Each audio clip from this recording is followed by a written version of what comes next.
우리는 마태복음 말씀을 계속해서 듣고 있는 중에 있습니다. 강의 설교를 듣는 중이지요. 우리가 함께 보고 있는 이 말씀은 변화산 사건에서부터 이어지는 말씀 가운데 있습니다.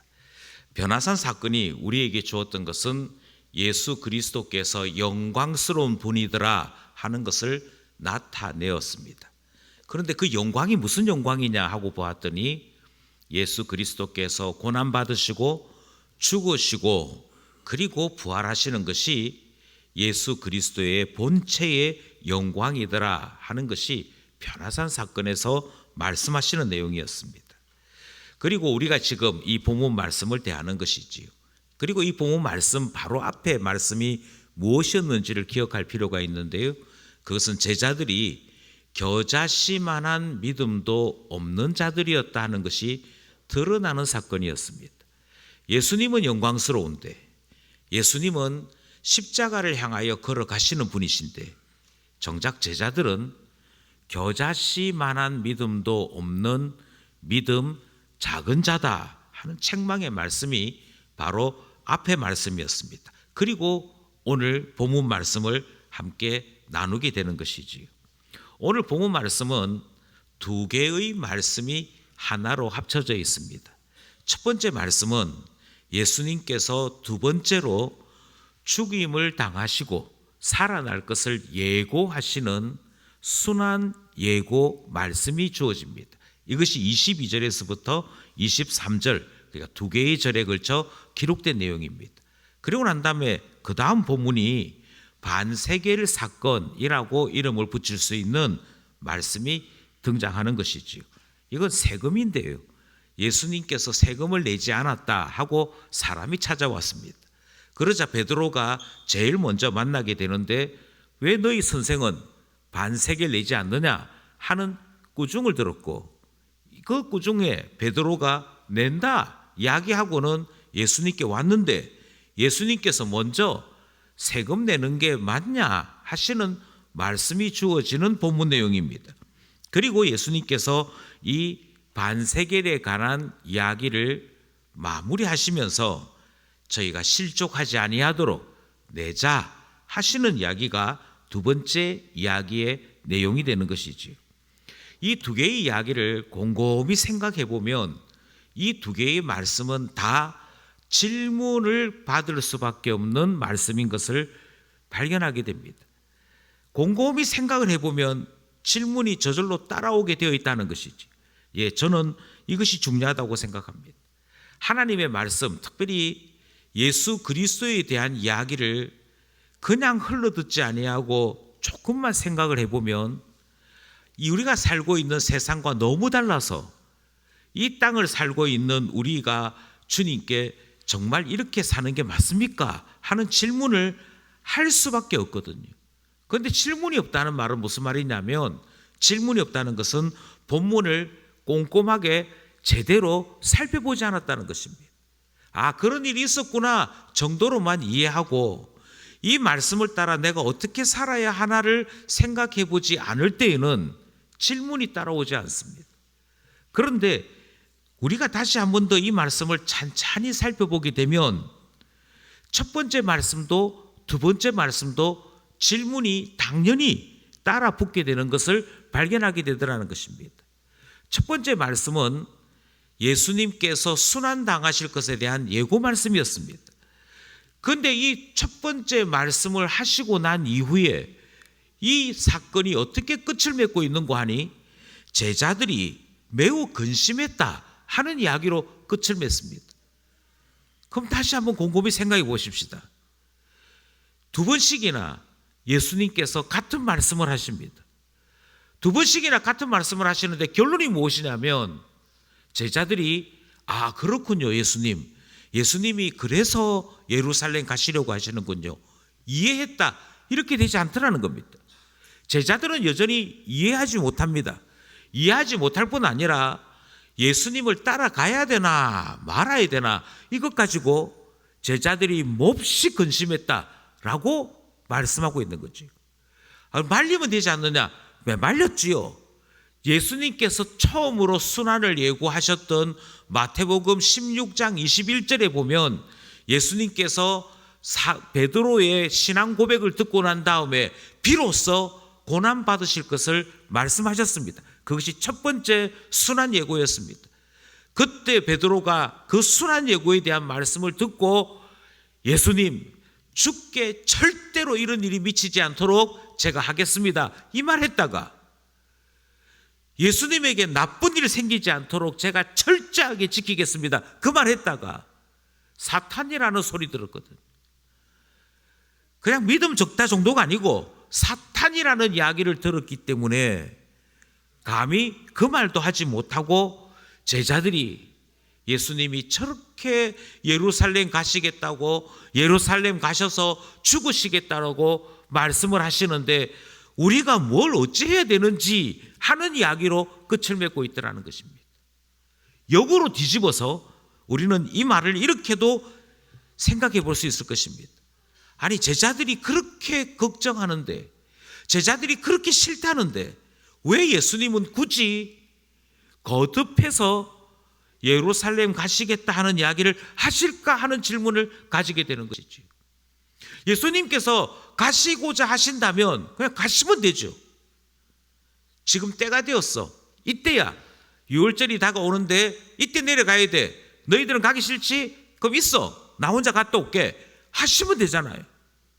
그런데 예수님은 혼자 가시려고 하지 않으시는 것 같습니다.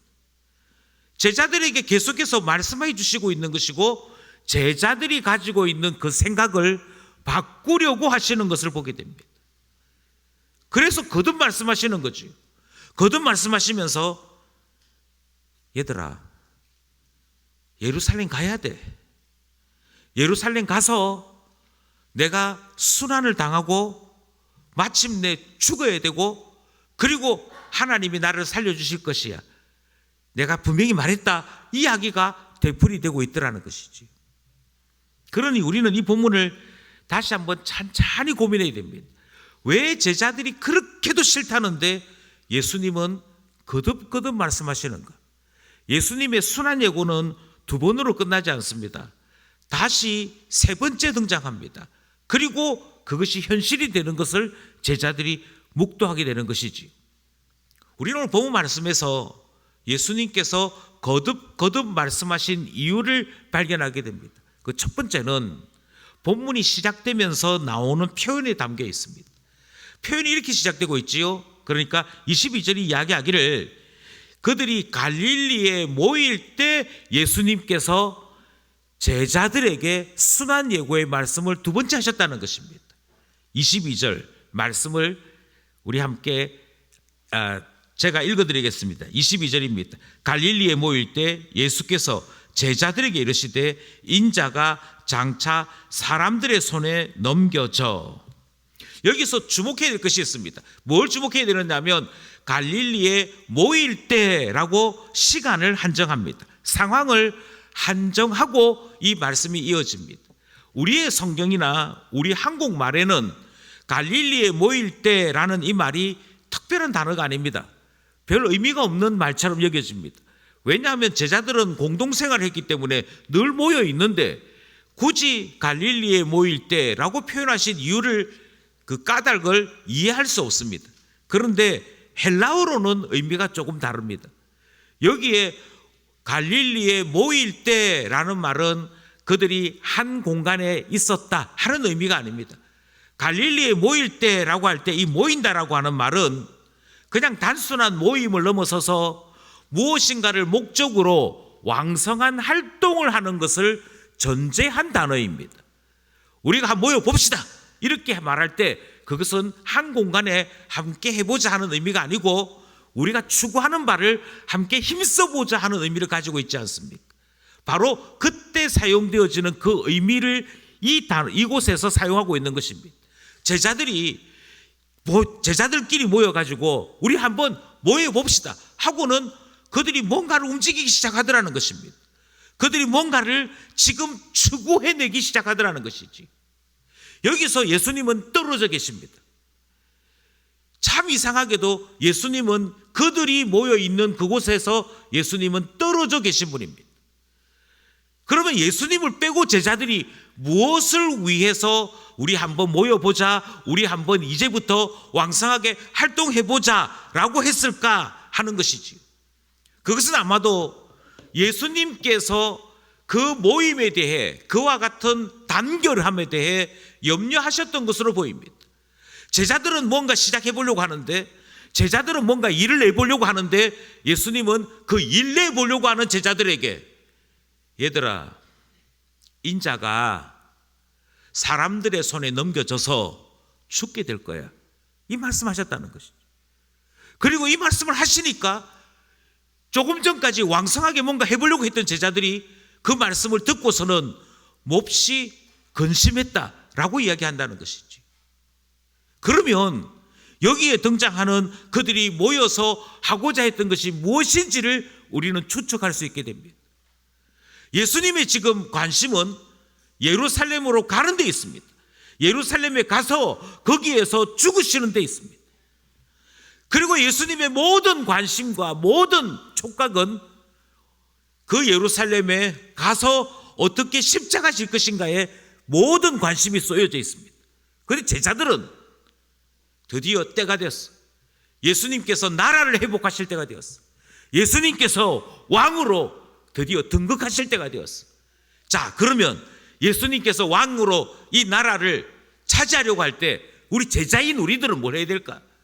우리가 적어도 군대를 모아야 되지 않을까? 무기를 마련해야 되지 않을까? 이런저런 생각들로 분주했던 것을 생각해 볼 수 있다는 것입니다. 예수님의 의도와 전혀 다른 왕성함, 예수님께서 바라는 것과 전혀 다른 제자들의 희망이 거기에 있었다는 것이지. 그것이 부흥이라고 하는 단어로 표현되든, 그것이 일치단결이라는 말로 표현되든, 그것이 서로에게 긍정적인 신호, 긍정적인 대화 이렇게 표현되든, 갈갈이 흩어져 있던 제자들이 그때 유독 일치단결했어 이렇게 표현되든 중요한 점이 하나 있습니다. 예수님과는 지금 결이 다르다는 데 있습니다. 예수님과는 전혀 다른데 제자들만은 힘을 내고 있는 것이지. 여기서 예수님께서 강조하신 것이 있습니다. 여기서 강조하신 것이 무엇이냐면 인자가라는 말씀으로 시작을 하십니다. 인자가라고 하는 이 말씀으로 시작하셨는데 인자인 것을 강조하시면서 말씀하셨으나 제자들은 예수님이 내가라고 말하지 아니하고 인자가라고 하는 말로 하셨음에도 깨닫지 못합니다. 이 특별한 단어 인자라고 하는 이 말을 이해하지 못했기에 그들은 여전히 예수님의 의도와 다르게 움직이게 된 것이지. 인자라고 하는 이 말은 다니엘서 7장에 등장하는 말입니다. 그리고 이사야 53장에 등장하는 말입니다. 그러니까 구약 성경에서 아주 특별한 존재를 특별한 용어로 표현한 것입니다. 인자라고 하는 말은 사람 인자의 아들 자자입니다. 이것은 히브리어로도 그렇고 헬라어로도 그렇고 똑같은 의미입니다. 사람의 아들이라고 표현되어 있는 것이지.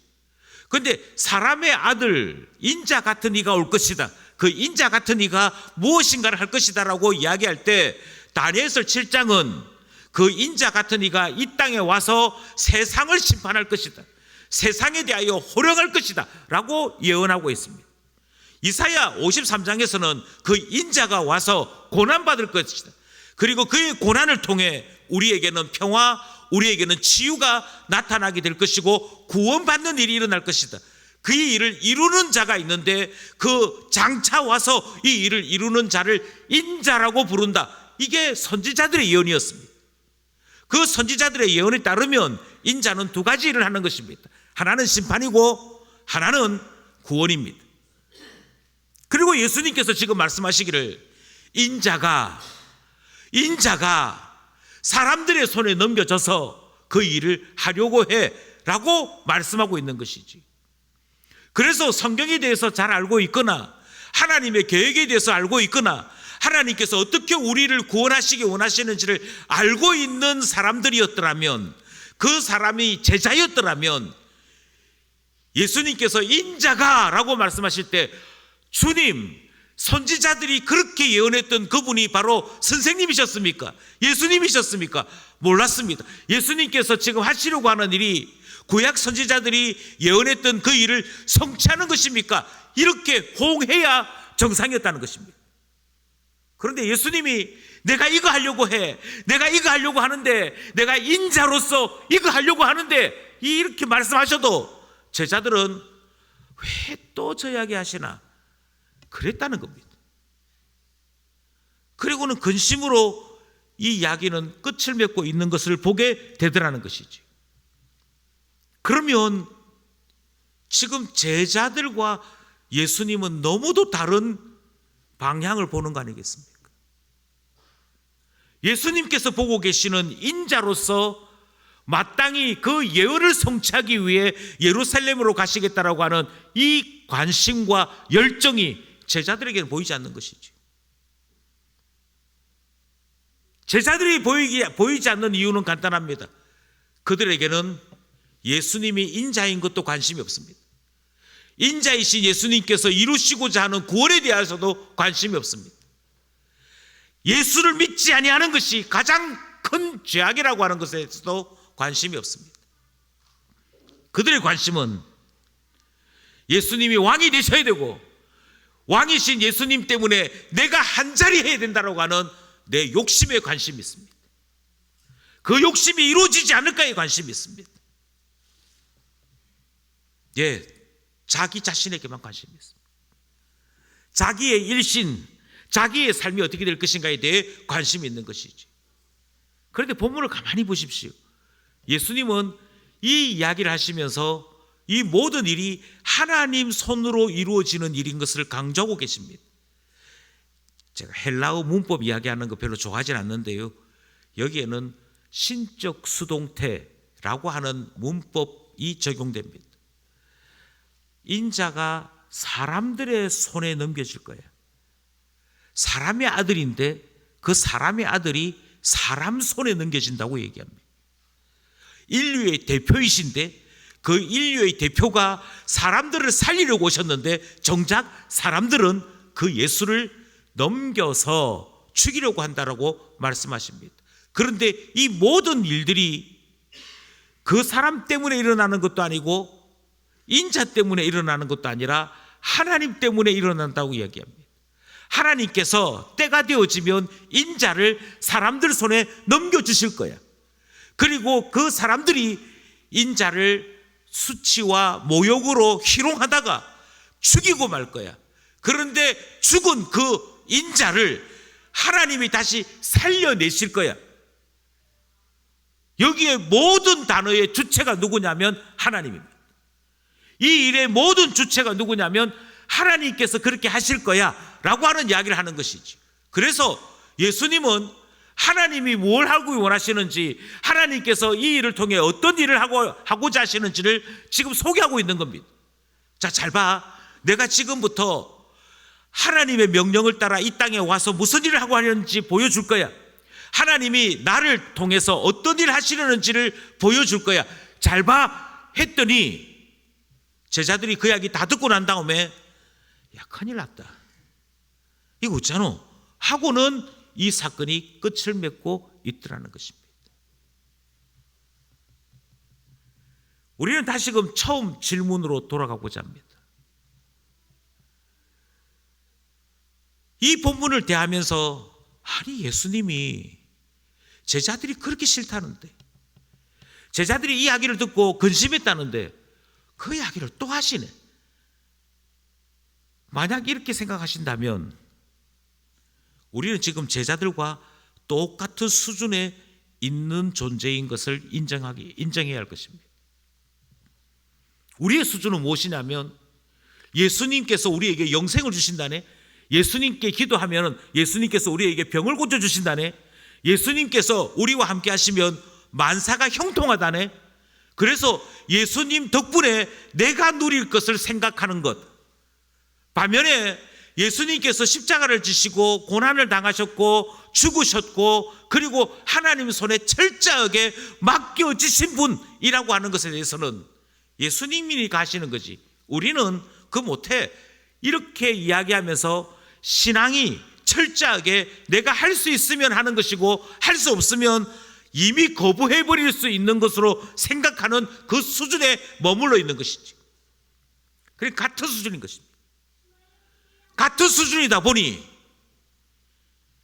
나를 따라와라. 너희도 너희 십자가를 지고 나를 따라와라. 내가 간 그 길을 너희가 가야 할 터이니 잘 보고 따라와 하시는 이 말씀 앞에 근심하게 되는 것입니다. 그리고는 하는 이야기가 아니 싫다는데 왜 자꾸 하실까?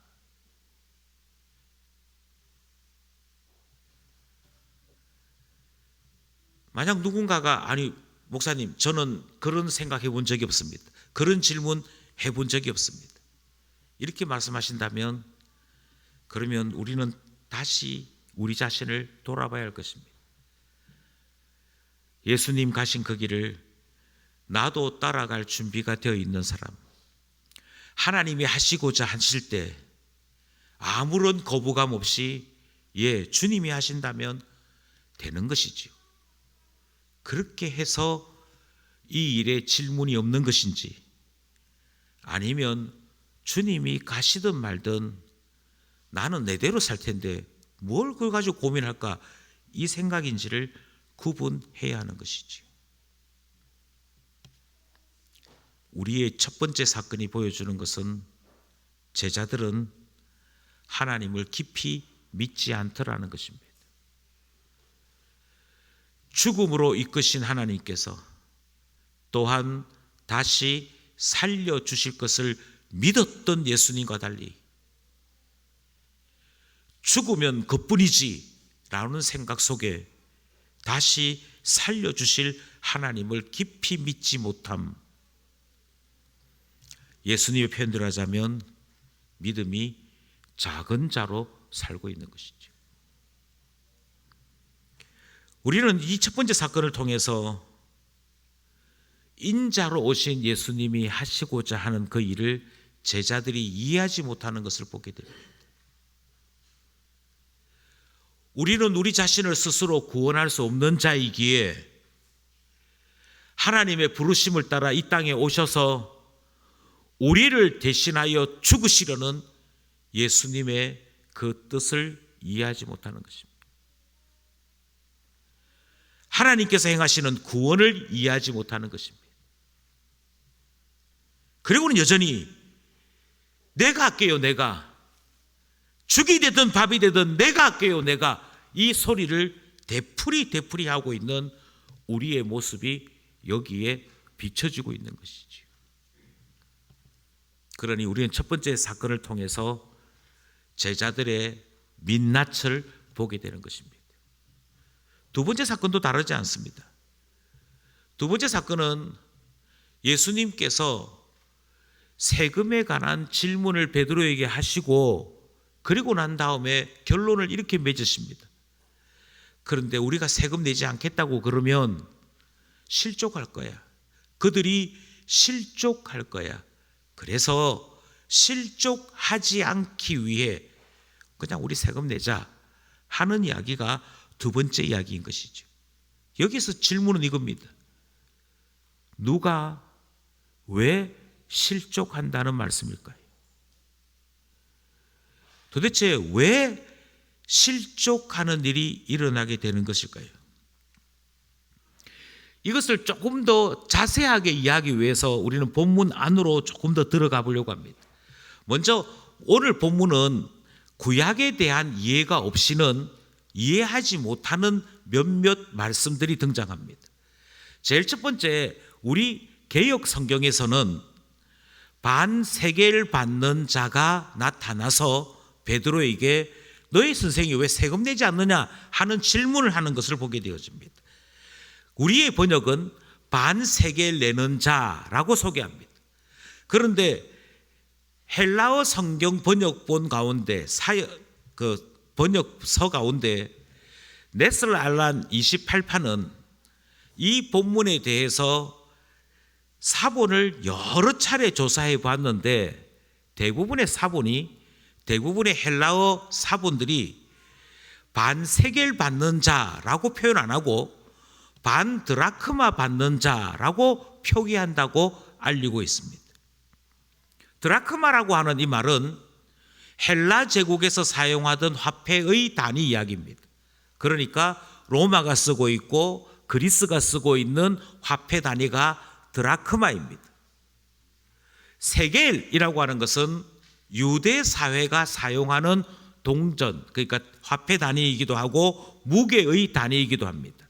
무게로는 5.5g이 됩니다. 그리고 여기에 사용되어지는 세겔은 주로 재료가 은이었습니다. 그러니까 은 5.5g을 한 반 세겔이라고 불렀던 것이지. 왜 성경이 반 드라크마라고 표현하고 있는 것을 왜 개역 성경은 반 세겔이라고 표현했느냐면 이유는 간단합니다. 그것은 화폐 가치에 있어서 비슷하지만 이것이 의미하는 바를 사람들이 알아주기 위해 일부러 구약과 연결된 사건임을 표시하기 위해서입니다. 그러니까 다르게 말씀드리자면 이 반세겔이 무엇이냐라고 할 때 성전세인데 성전세를 내기 위한 사람이 있었고 성전세를 거두러 다니는 이 사람에게 지금 이 본문이 연결되어 있음을 표시하기 위해 굳이 반세겔 하는 번역을 했다는 것입니다. 여기서 중요한 것이 있죠. 아니 갑자기 왜 반세겔이 왜 등장하는데, 다르게 얘기해서 성전세가 왜 등장하는 데를 알아야 할 필요가 있습니다. 이 성전세라고 하는 것이 무엇이냐라고 깊이 이해할 필요가 있는 것은 예수님께서 이 본문에서 반세겔 받으러 오는 자가 우리에게 와서 성전세 왜 안 내느냐 이렇게 생각하지 않으셨다는 것이죠.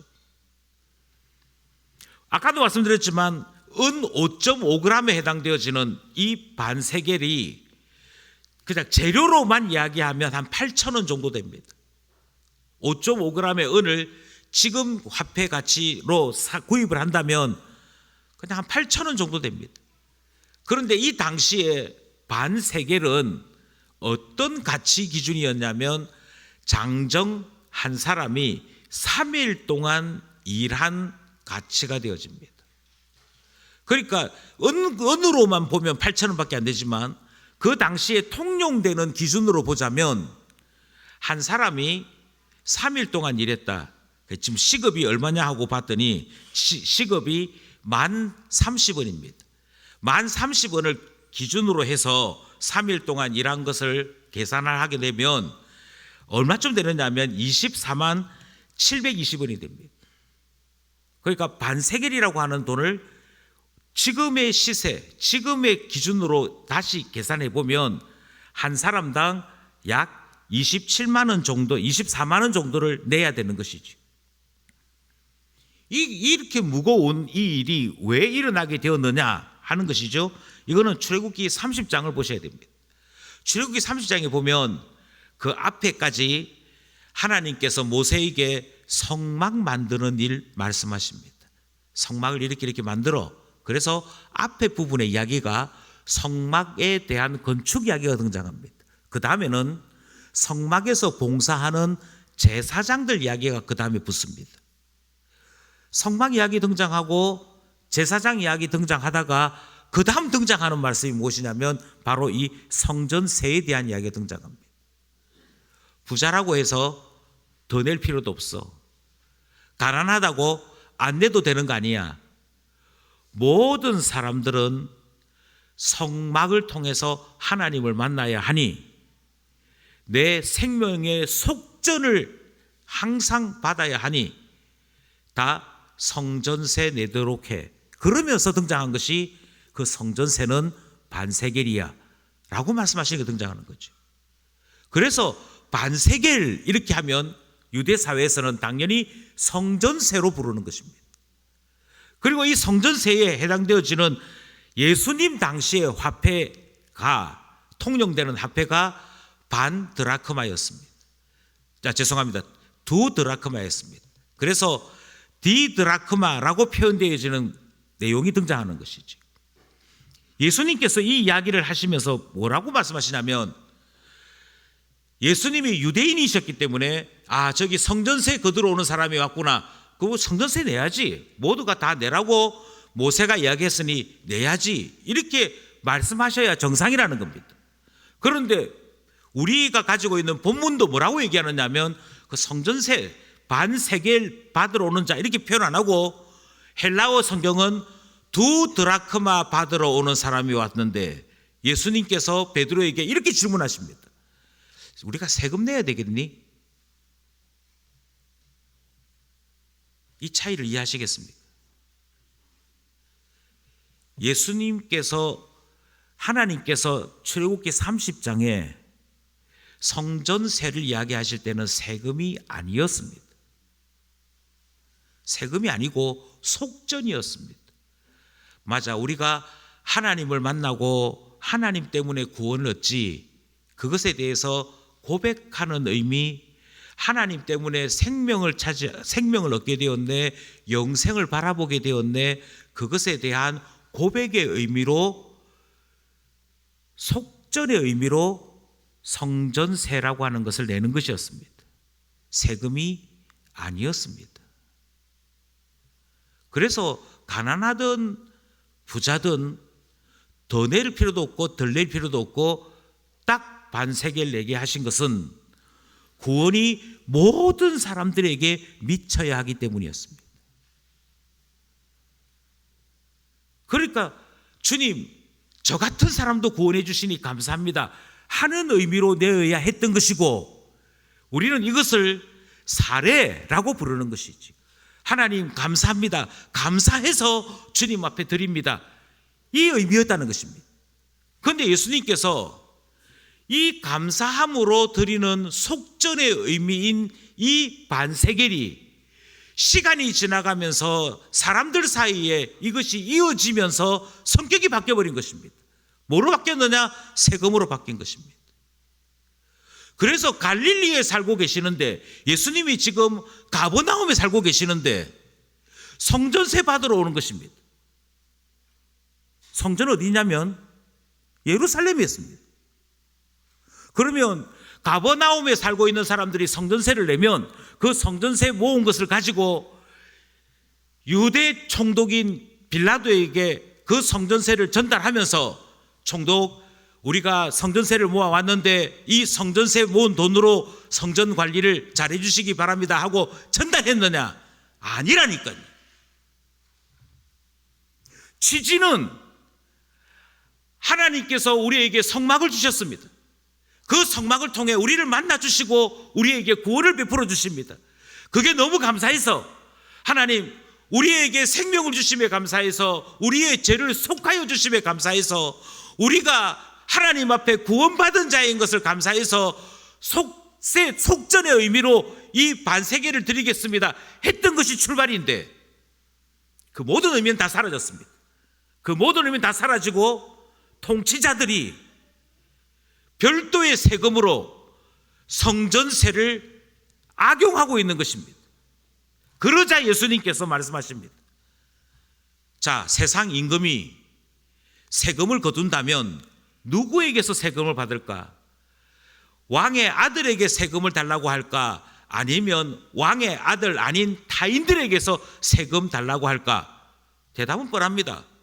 대답은 아주 뻔해서, 당연히 왕의 가족들은 세금 안 내지요. 세금이란 평민들이, 국민들이 세금 내어서 왕에게 갖다 바치는 거지요. 그렇지, 그러면 낼 필요 없어 라고 말씀하시는 내용이 등장하는 것이지. 그러니까 주님은 지금 반세겔 받으러 온 자를 앞에 두고 베드로에게, 나는 이게 성전세라고 생각하지 않아. 지금 성전세가 아니야. 이 사람들은 세금 거두러 온 거야. 그런데 세금을 거두러 왔는데 우리가 누군 줄 알고 지금 세금 거두러 온 걸까? 이 질문하고 계시는 것입니다. 진짜 왕이 누구지? 세금을 갖다 내어서 주님 우리에게 구원을 베풀어 주시다니요, 우리들을 다스려 주시다니요, 너무 감사합니다 해야 될, 진짜 감사를 받아야 될 대상이 누구지? 그게 누구냐 하면 예수님인데, 왜 사람들은 그걸 모르고 실컷 돈 모아가지고는 헤롯에게 갖다 주는 일을 하지 성전에게 가지도 않는 그 일을 왜 하지? 라고 하는 질문을 지금 던지고 계시는 겁니다. 원래의 의미를 잃어버렸습니다. 원래 이것을 왜 하는지에 대한 가치를 상실했습니다. 그래서 성전세를 내면서도 속죄에 대하여 관심을 가지지 않습니다. 성전세를 내면서도 하나님을 만나야만 구원이 일어나 이것에 대해서 관심이 없습니다. 하나님 만나기 위해 성막이 지어졌고 하나님 만나기 위해 성전이 지어졌는데 그것에는 도무지 관심이 없습니다. 세금을 내야 돼. 세금이 되고 만 것이지. 그 세금을 내고 보니 인자가 오시는 이유를 발견하지 않습니다. 예수님이 십자가 지시는 이유를 발견하지 않습니다. 뭐니 해도 당시의 실력자인 헤롯의 마음을 해치지 아니하고 어떻게 하면 살 수 있을까? 그냥 아무 생각하지 말고 반세기를 줘. 그냥 이렇게 되어지는 이 현실을 예수님께서 지금 책망하고 계시는 것이죠. 그래서 베드로에게 물으시는 겁니다. 베드로에게 물으시기를 베드로야 세금을 누가 내야 될까? 왕의 아들이 내야 되는 것일까? 타인이 내야 되는 것일까? 이 뻔한 질문을 하시는 내용이 25절에 등장하는 것이죠. 25절 함께 합독하겠습니다. 시작. 이르되 내신다 하고 집에 들어가니 예수께서 먼저 이르시되 시몬아 내 생각은 어떠하냐? 세상 임금들이 누구에게 관세와 국세를 받느냐? 자기 아들에게냐 타인에게냐? 답이 뻔합니다. 답이 무엇이냐면 타인에게 세금을 받습니다. 타인에게 세금을 받습니다라고 하는 이 말은 예수님의 다음 말씀에서 이 말씀을 하신 의미가 드러납니다. 그러면 왕의 아들인 나나 왕의 아들인 너희는 세금 내어서는 안 되지라고 말씀하시는 것이죠. 여기에 핵심이 있습니다. 여기에 주님이 말씀하시는 포인트가 있습니다. 예수님이 누구시라고 지금 이야기하고 계시느냐면 앞의 사건에서는 인자라고 예수님 자신을 소개했다면 지금 여기에 있는 성전세 본문에서는 예수님이 왕의 아들, 하나님의 아들이심을 지금 말씀하고 있는 것이죠. 동시에 예수님과 함께하고 있는 제자들에게도 너희도 하나님의 아들이야 이 말씀하시고자 하는 것이죠. 예, 하나님의 아들이 되는 것 그것 때문에 성전세 내라고 한 것이거든요. 하나님의 아들이 되는 것 그것 때문에 성막으로 모여라 성전으로 와라 예배드려라 하나님 만나야 해 그랬던 거 아니겠습니까? 그게 본질이지요. 그게 교회가 세워진 본질이고 우리가 신앙생활하는 본질인데 어느 날 본질은 사라지고 너 돈 냈니 안 냈니? 그것만 남아있는 희한한 일이 벌어지고 말았더라는 것입니다. 26절입니다. 26절 말씀 함께 합독합시다. 시작. 베드로가 이르되 타인에게니이다. 예수께서 이르시되 그렇다면 아들들은 세를 면하리라. 여기서 차이가 나기 시작합니다. 예수님이 하나님의 독생자시야 라고 하는 이 신앙 고백이 분명한 사람이라면 예수님의 이 말씀 앞에 맞아요. 정작 성전의 주인이신 예수님이 성전세를 받으셔야 되는데 정작 참된 성전이 되시는 예수님께 와서 많은 사람들이 나의 생명을 구원해 달라고 해야 될 텐데 여기에 이견이 없습니다. 이견이 없는 사람은 오직 예수가 하나님의 독생자인 것을 아는 사람들에게 이견이 없습니다. 또 어떤 사람들에게 이견이 없느냐면 예수 안에 있는 우리가 하나님의 아들이 된다라고 하는 이 신앙에 굳건한 사람들은 예수님의 이 말씀 앞에 아멘 하게 되지 글쎄요 세금은 안 낸다고요 이렇게 말하지는 않을 것입니다. 여기서 갈려지는 것이지. 결국 주님이 뻔한 질문에 뻔한 대답을 요구하신 이유는 간단합니다. 예수님이 인자이신 것, 예수님이 하나님의 아들 되신 것을 나타내실 뿐 아니라 이로 말미암아 제자들 또한 예수 안에 있는 사람들, 예수 안에 있음으로 말미암아 하나님의 아들 되는 것을 가르치시고자 지금 말씀하고 계시는 것입니다. 예수님께서 이렇게 말씀하실 때, 주님 몰랐습니다. 내가 예수를 믿는다는 것이 이렇게 복된 일인 줄 몰랐습니다. 제가 하나님의 아들이 된다니요, 제가 예수님과 같이 하나님의 아들이 되어서 아버지 하나님을 만나는 이 감격을 누리게 된다니요, 너무 감사합니다. 하나님이 내 아버지 되시는 것이 너무 놀랍습니다. 이렇게 되어야 정상인 것이고 제대로 되는 것입니다. 그런데 예수님이 그런데 이렇게 하면 실족한대요. 이렇게 하면 실족한대요. 그리고는 베드로에게 세금 내는 게 좋겠어. 너 가서 물고기 잡아와. 그 안에 돈 있을 거야. 그걸로 너와 나의 이 성전세 내도록 해 하심으로 이 사건이 끝을 맺습니다. 실족을 염려하십니다. 왜 실족하죠? 답은 간단합니다. 예수 그리스도가 하나님의 아들 되심을 이해하지 못하거나 믿지 않기 때문입니다. 아니, 이건 조금 더 심각한 문제가 되는데요, 예수님은 아들들이라고 말씀하시므로 예수 안에 있는 우리 또한 하나님의 자녀, 하나님의 아들이 되는 것을 말씀하고 계십니다. 하나님이 내 아버지 되시고 내가 하나님의 아들이 되는 것을 말씀하시는 것,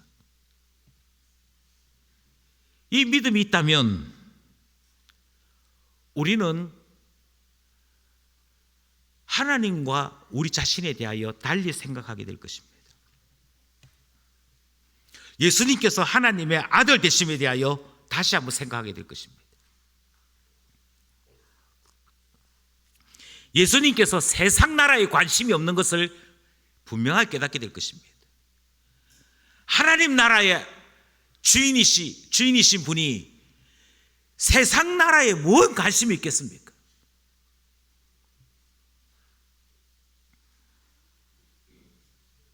그런데 정작 우리는 예수님이 누구이신지를 모르기 시작합니다. 예수님이 누구인지 모르다 보니 우리에게 나타나는 또 하나의 문제는 예수 안에 있는 우리가 어떤 존재 되었는지를 모르게 되는 겁니다. 그러니까 예수님께서 실족하는 일이 있으면 안 되니까 세금 내자 했을 때 이 실족하게 되는 일이 무엇인지에 대해 곰곰이 생각해 보면 세금 거들어온 그 사람들만의 문제가 아니더라는 것을 알게 되는 것이지.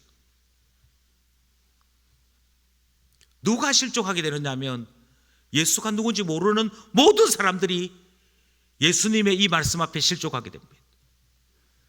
예수 안에 있는 우리가 어떤 존재인지를 모르는 사람들이 실족하게 됩니다. 자, 여러분, 우리 하나님 앞에 나오십시오. 상한 마음 가지고 나오십시오. 그래서 예배 가운데 하나님을 만나시는 은혜를 누리시기 바랍니다. 하나님을 만나게 되는 사람들마다 하나님의 자녀가 되십니다. 하나님의 자녀가 된 사람들마다 하나님의 자녀가 누리는 권세를 이 땅에서 누리며 살게 됩니다. 그러니 예배는 내 생명을 찾는 일이고 나의 신분을 찾는 일이고 하나님 앞에 은혜를 누리는 일이 됩니다. 하나님 앞에 나오십시오. 주일날 다른 거 하려고 하지 마시고 하나님 앞으로 나오십시오. 이 말에 실족하지 않는 사람은 누구냐면 아멘하는 사람입니다. 내가 하나님의 자녀 된다는 것에 대하여 감격하고 은혜를 누리는 사람들은 실족하지 않습니다. 그런데 어떤 사람이 실족하느냐면요, 아니 목사님은 친족도 없고 친구도 없냐? 모든 사람들이 다 주일날 결혼식 하는데 가지 말라는 게 말이 되나? 집안에 행사가 있으면 다 주일날 하는데 뭘 가지 말라 그러냐? 세상 물정 모르고 이미 실족한 겁니다. 시험을 쳐도 주일, 학교 행사를 해도 주일, 다 주일인데 주일은 주의 날이니 빠지지 마십시오. 이 말에 들을 때마다 나는 시험 들 것 같아. 그게 실족입니다.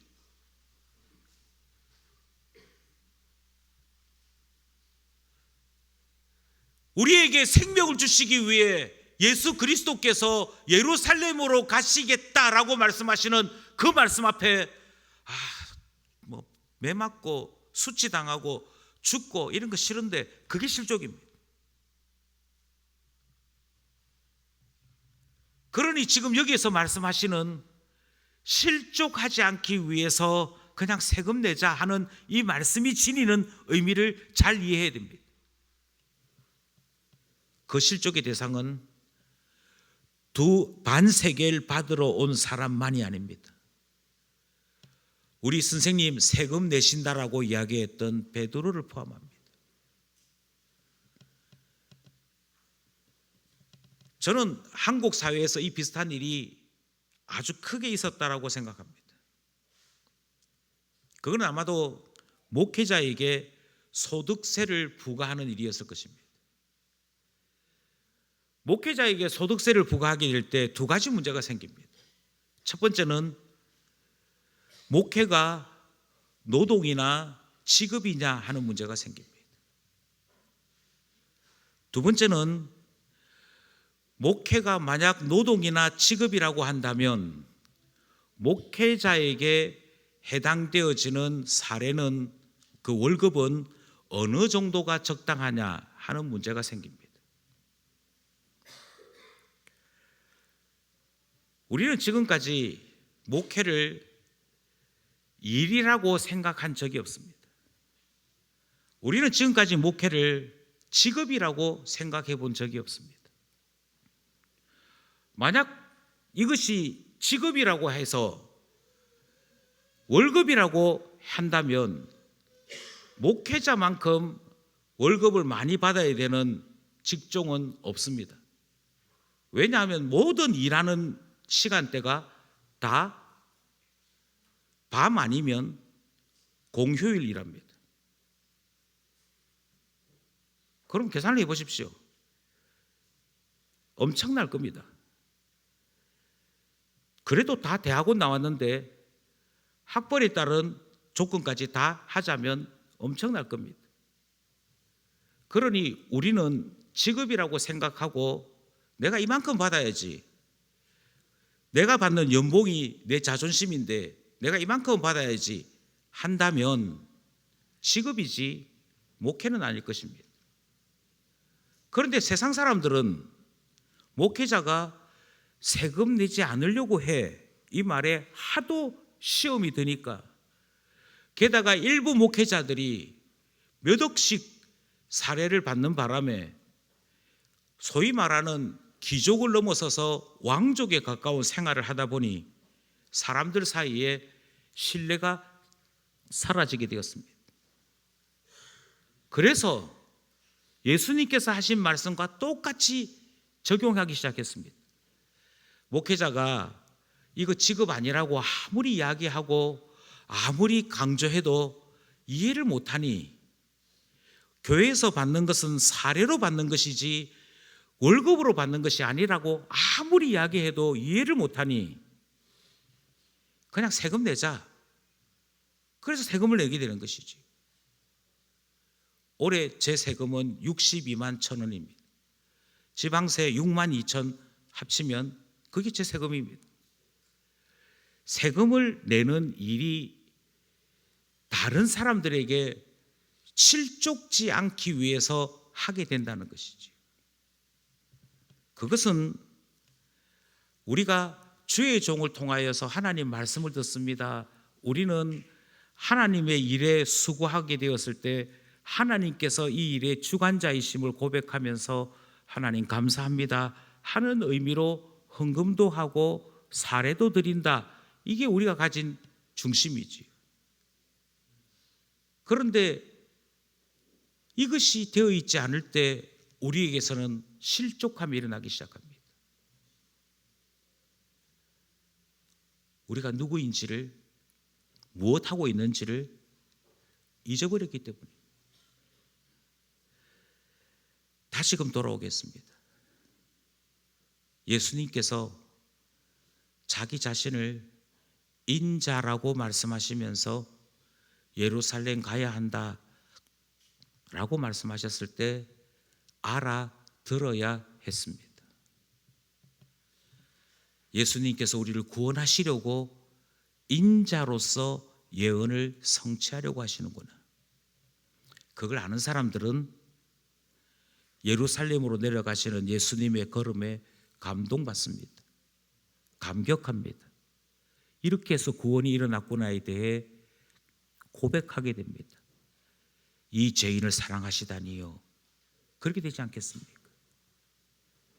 예수님께서 세금 말씀하시면서 왕의 아들들이야, 이 말씀 앞에 감격합니다.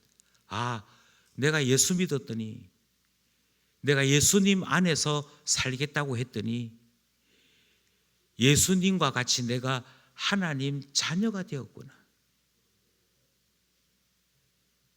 너무 감사하다. 그게 우리 신앙생활의 뼈대이지 않습니까?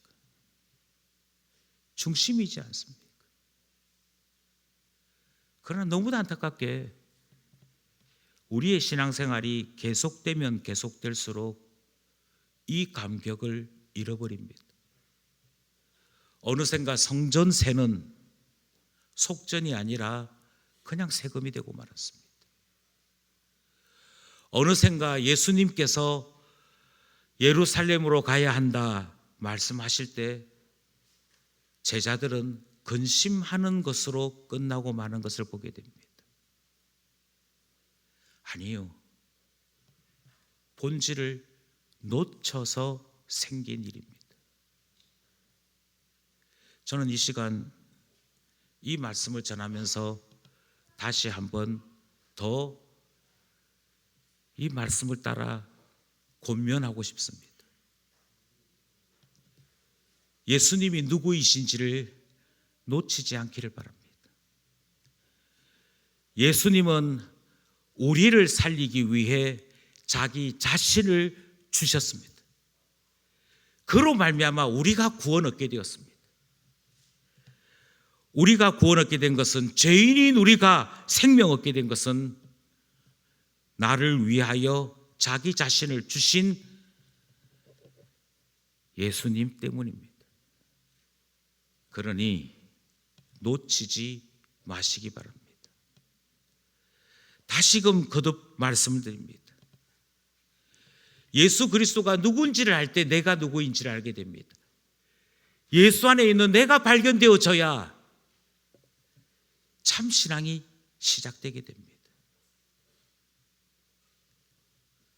그러니 다시 한 번 더 오늘 본문 말씀을 쫓아 은혜 안으로 돌아오시기를 말씀드립니다.